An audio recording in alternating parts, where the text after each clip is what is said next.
Hi everyone, welcome back to Trauma Camp for Teachers. This is episode number 35, the 6 core components of safety. So this is part 2 of a 2-part episode. Last week's was the 6 core components of trauma, and this week's are the 6 core components of safety.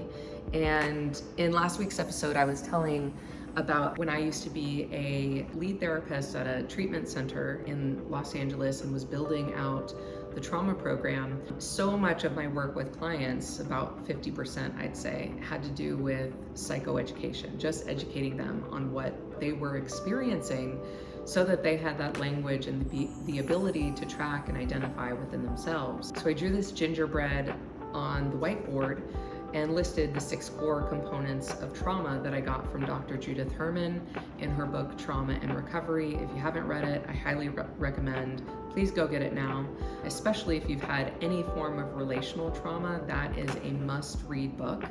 And after we went through the 6 core components of trauma, I drew lines over to the blank side of the whiteboard. And as a group, we went through and started to identify the opposite of these 6 core components of trauma, which turned out to be the 6 core components of safety. And so shout out to all my clients who are part of that group. You are fundamentally part of this episode because you helped create this with me. So thank you very much. And actually I took a picture of this whiteboard with all the notes and all the details and the gingerbread person that we created together as a group, and I'm posting that in the show notes. So if you want to check out that cool whiteboard gingerbread person about trauma and safety, there's a link in the description. That'll send you to the show notes for this episode.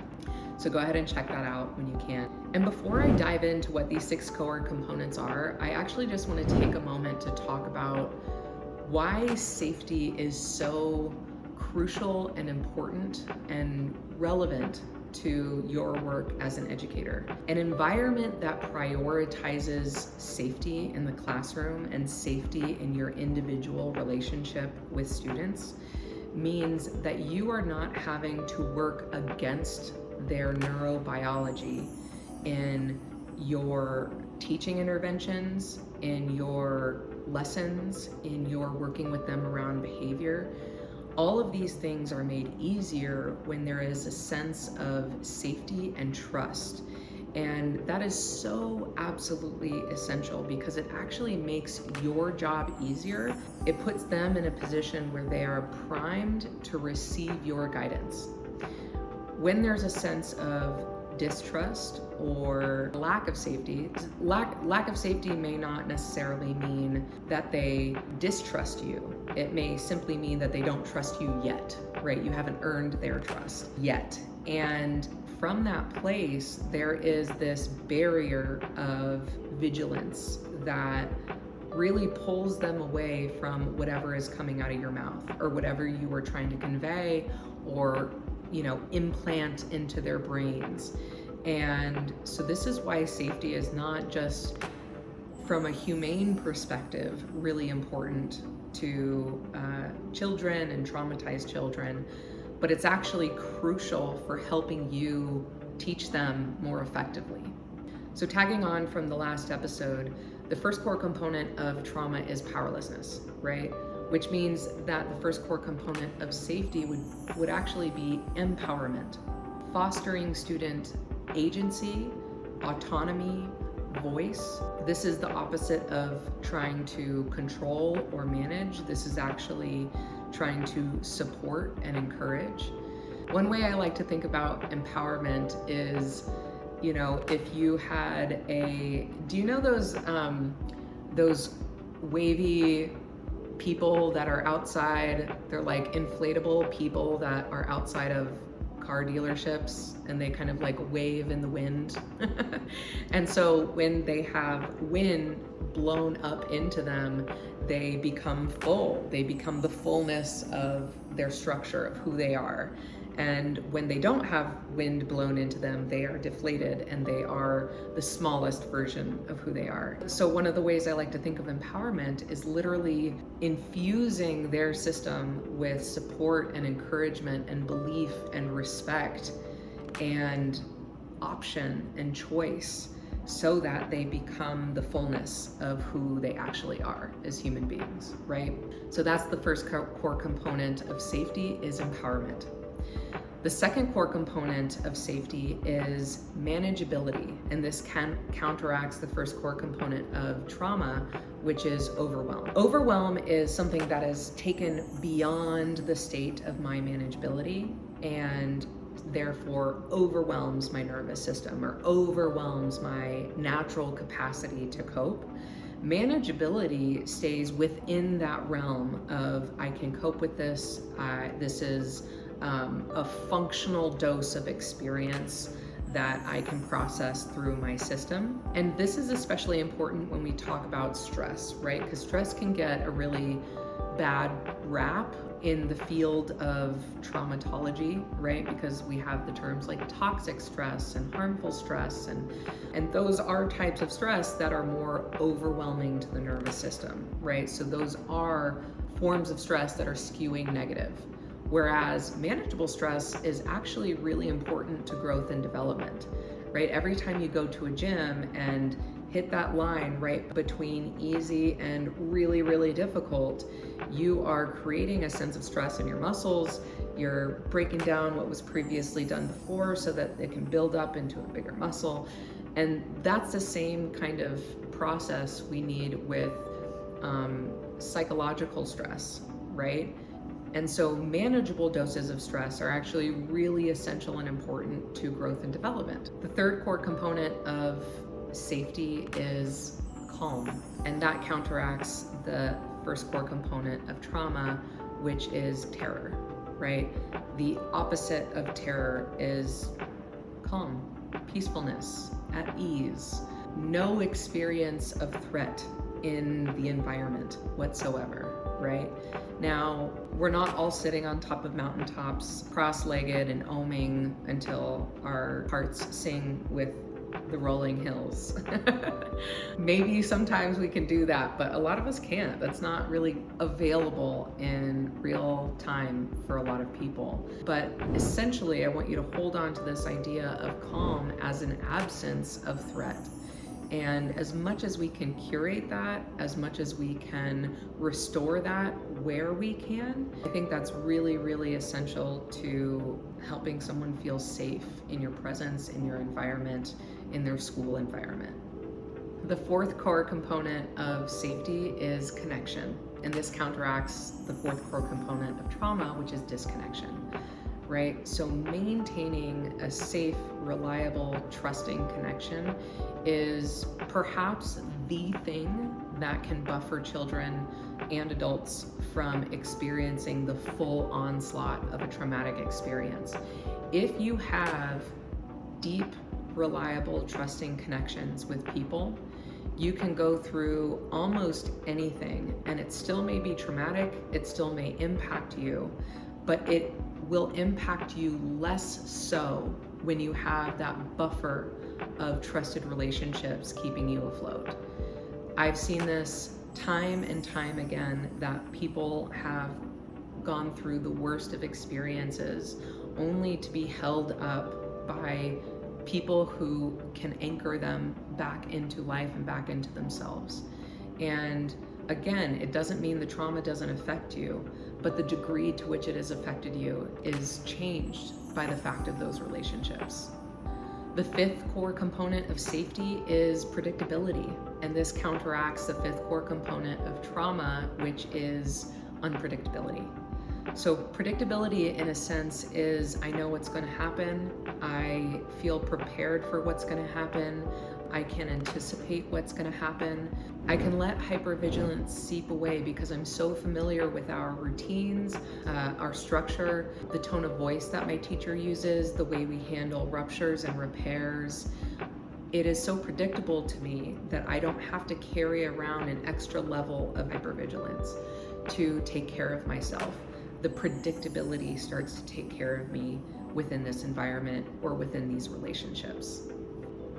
And that is absolutely core to creating safety. One of the things I see a lot with adults in relationships where one of the people has untreated mental health issues or untreated trauma is that in the untreated mental health issue or trauma experience, who they are changes, right? A traumatized person who gets triggered, that changes who they are in that moment of the trigger. A person who is experiencing severe anxiety or severe depression, or more of the severe untreated mental illnesses, such as bipolar if left untreated, schizophrenia if left untreated, all of this creates unpredictability in the changes of the person's psychological state.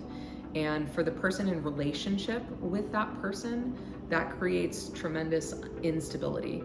And so in the process of treating whatever this is, whether it's the trauma or the mental illness or both or what have you, we're looking to create and start to scaffold in a level of predictability and understanding what's going on so that all parties involved can feel prepared for it, and like they can start to fold that reality into their lives in a way that feels more manageable for them. So one of the really important and helpful ways to start to scaffold in predictability in your classroom is to, at the very beginning of the year, and I would recommend after every long break of more than a week, is that you come back and you discuss as a classroom I wouldn't call them rules, I'd call them guidelines. There's just therapeutic semantics. People can have a really negative association with rules, right? So guidelines or boundaries in the classroom or agreements is a great thing to have in the classroom. And that can be from everything about the structure of the day to how we treat each other and what happens when we don't treat each other in that way. Creating a process that they can follow and understand for what happens in this classroom and how are things handled here. All of that can create a sense of predictability. I actually love doing trainings with schools about this. Come to those agreements together as a classroom. It can be really fun and really meaningful, and also you start to learn about your students directly from their mouths, like what feels important, what's on their mind, and always keeping that door open for them in terms of, hey, I think we need a new agreement, or I think we need to talk about a new guideline because that experience felt scary for me, or something like that, right? And the sixth and final component of safety is the experience of hope. And this counteracts the sixth core component of trauma, which is hopelessness. Hope is essentially instilling the belief of a positive outcome or future, or the potential for change, right? We can get through almost anything when we know that this won't last forever, that what's going on right now is not the final stop in my life. And hope is really imperative, and it's really, it's when someone's in a state of hopelessness, whether they're a child or an adult, it's a really delicate place to be with, because you really want to validate how they got there, really understand, yeah, I can imagine feeling hopeless around this too, or I've felt hopeless myself in life, and also holding and letting them in on this won't last forever. There's an ebb and flow to life, and there are cycles in life, and this won't last forever. And I'll be side by side with you, partner with you in this as you're going through it, and I want you to know that it won't be here forever. And that's really important. I think we all have to have our personal style of conveying that in those moments, but that's one of the really imperative reasons that hope is part of creating safety. Okay, so just like I had you do with the last episode, I would love you to be reflecting on 2 areas of your individual experience, both as a human being in your own personal life, and then as a professional at the front of the classroom with your students. I would really love to encourage you as a human being to start reflecting on what experiences have I had with adults or beloveds or authority figures in my life that have left me with the experiences of empowerment, predictability, calm, connection, hope, or manageability. All of these are really important to recognize, because when we have lived experiences that have demonstrated to us what this looks like, that is the best roadmap or the best manual for how to recreate this in your own relationships. I can sit here and tell you all day different ways to do this or create it, but if you have those lived experiences in your life to draw from, those are going to be far more powerful than anything I could teach you as an outsider, right? And so I really encourage you to sink in and think about experiences you've had where you have been left feeling any of these core components of safety. Just as important in learning about trauma is learning about safety and how to construct it, how to build it, and how to nurture it in our relationships. And the next thing I want you to do is start to assess in your own classroom and in your relationships with your students, how are you infusing these core components of safety into these places? How are you infusing the experience of calm into your classroom? How are you infusing a sense of predictability into your relationship with that one student who you are still building trust with? How are you creating manageable doses of stress that support your students in the development of whatever muscle they're building, and that are unique and curated to the amount of stress that their particular nervous system can tolerate, right? All of these things are so deeply essential to your work as a trauma-informed educator. And when you are doing these, and when you are doing them well and consistently, it is so important for you to be recognizing that in your work, right? So often with trauma, we can focus on the problem and we can feel overwhelmed with everything that's wrong and all the ways we or the systems aren't meeting these students' needs, which is why it's so absolutely essential to be recognizing when we're doing it right. To take a moment, take a beat and say, wow, look what I'm doing well. Look what I am really excelling at. Look at the environment I'm creating for these students.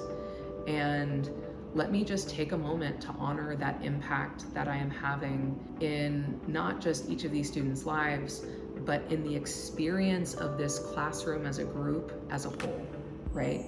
This is where professional esteem as a trauma-informed provider is sourced. So I had to invite you to recognize and reflect on those instances in your life. I am really a big proponent of ownership of what you are doing well, and this isn't any different. So thanks for doing that exercise with me. And I'm especially interested in hearing about this from you. I would really love to know from your mouths, from your words, from your typing, what are you already doing as an educator and trauma-informed provider to infuse your classroom and relationships with empowerment, manageability, calm, connection, predictability, and hope? I want to hear from you what you're doing. So what I want to invite you to do is head on over to the gram, i.e. Instagram. I don't know if that's actually the appropriate use of IE. If you're an educator in grammar, please let me know. But go over to Instagram and find me at Trauma Camp for Teachers and send me a DM that is, whether it's a video or a voice note or you're typing it out. I really would love to hear from you what you're doing to infuse your classroom and relationships with these 6 core components of safety. Even if it's just one, I want to hear about it. And the more detailed, the better. If you have a specific student or there was a specific experience on a certain day, I want to hear about it, and I want to hear from you how you're applying this work in your work. All right, so that's it. Thank you all for joining me for another episode, and I will see you next time. Bye for now.